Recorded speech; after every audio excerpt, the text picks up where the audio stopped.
All right, let's dive into a topic you hear about all the time. But what does it actually mean? Business restructuring. We're going to peel back the layers on how these massive global companies completely redraw their own maps. And we'll be using the official OECD playbook to break down what it is, why they do it, and the one golden rule that governs the entire game. So let's get right into it. Here's our game plan. First, we'll nail down exactly what we're talking about. Then, we'll look at some real-world examples so you can see it in action.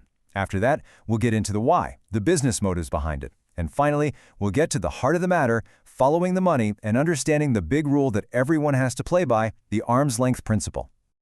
Okay, part one. What exactly is business restructuring? Let's build a solid foundation here so everything else makes perfect sense.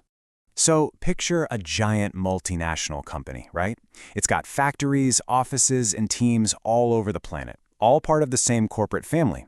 So what happens when the head office decides to completely shake things up and change how all those different parts work together? That's the question we're answering. And here is the official definition from the OECD. Now, cross-border reorganization of commercial or financial relations. That sounds a bit dense, I know. But all it really means is that the company is redrawing its internal blueprint. It's changing who's in charge of what, who gets paid for what, and basically rewriting the rules for how the different parts of the company interact with each other across the globe. To put it even more simply, it boils down to shifting three key things. Who does the work, the functions? Who owns the valuable stuff like brands and patents, the assets? And this is the big one. Who takes the financial hit if things go south, the risks? These three things, they're the DNA of any business. All right, part two. So that's the theory. But what does this actually look like in practice? Let's make it real with a couple of classic examples. So here's a super common one. On the left, you have a full-fledged distributor. Think of this as the empowered country manager. They're making strategic decisions, they're handling their own marketing, and they're taking on the risk if they buy a bunch of inventory that doesn't sell. But because of that, they have the potential to make a lot of profit. Then, boom, after the restructuring, they become a limited risk distributor. Now, they're more like a sales agent. They just execute orders from HQ and get a simple commission. The risk is gone, but so is the chance for that big reward. And it's the exact same story on the manufacturing side. A factory can go from being a full-fledged manufacturer, doing its own R&D, planning production, sourcing materials, and taking all those operational risks, to what's called a contract manufacturer. In this new world, they're basically just following a recipe. HQ sends the orders, and they assemble the product for a set fee. All the major risks, and therefore the major profits, have been moved somewhere else in the group. And this logic can be applied all over the business. You see companies moving all their valuable brands and patents into one central IP company. Or they'll set up a single regional hub to handle all the purchasing, to get better deals. It's all about centralizing, specializing, and shifting those core functions and risks around. Okay, part three. Now, you might be thinking, this sounds like a massive, complicated undertaking. So why on earth do companies go through all this trouble? Let's get into the business motives behind these huge changes.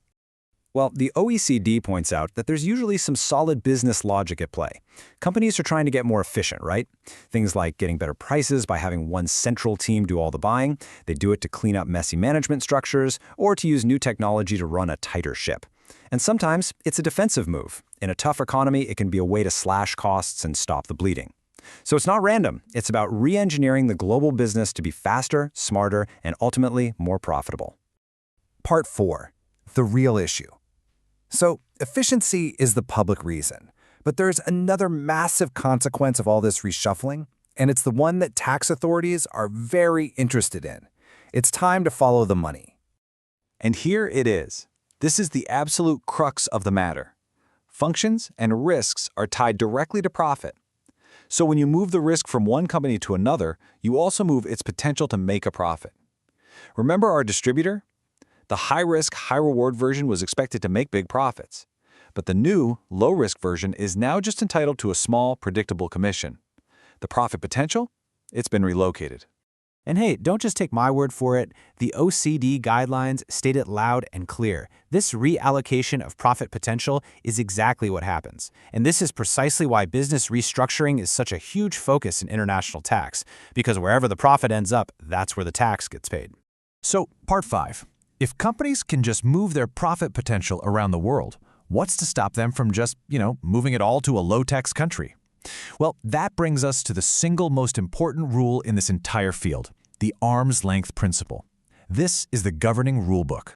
This is it, the arm's length principle. It is the absolute cornerstone of international tax, and the idea is actually pretty simple. It says that any deal between two companies in the same group has to be priced as if they were total strangers negotiating in the open market. No special family discounts, no sweetheart deals. It has to be fair and reflect market reality.